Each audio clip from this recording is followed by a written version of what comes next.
Wesley Kate and Greasley, Unit 32, Live Sound and Sequencing MIDI Setup video.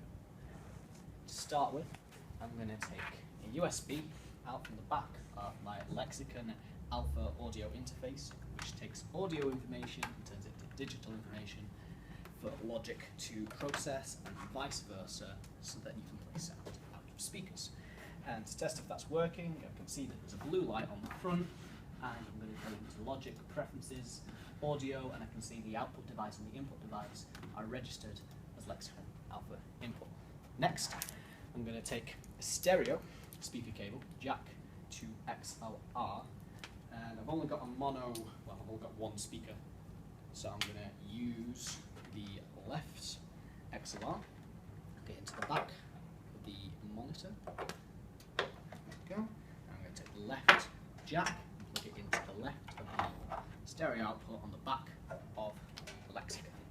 And to test if that's working, I'm just going to play the metronome signal, and you can hear the metronome is playing. Next, I'm going to take a jack, actually a patch lead, and go out of the line in, into the line in of the Lexicon, and out of the Moog synthesizer. Just heard it play there, so I know it works. And might as well do a bit of gain control, get it at right level.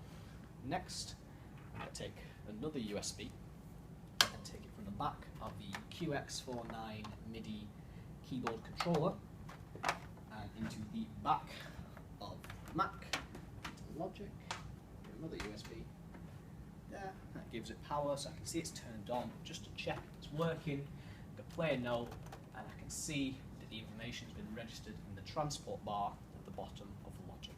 The final lead I'm going to use is a MIDI cable, and I'm going to take the MIDI out of the computer, out the back of the QX49, stretch it around. I'm going to go into the MIDI on the Moog, just there. Finally, I'm going to create an external MIDI track on the Logic. Select QX49 as the location, draw in some piano roll MIDI information. I can see it's actually working. There we go, 4, 5, that's done nicely. And then I can press record, modify, to actually press record on the audio track, which is the important one, because we're not actually recording MIDI information, we're recording the audio information from the MIDI controller. Still isn't recording, actually didn't select the audio channel, so make sure that the R is selected and you're actually on the right channel. So I'll go for the last try now. There we go.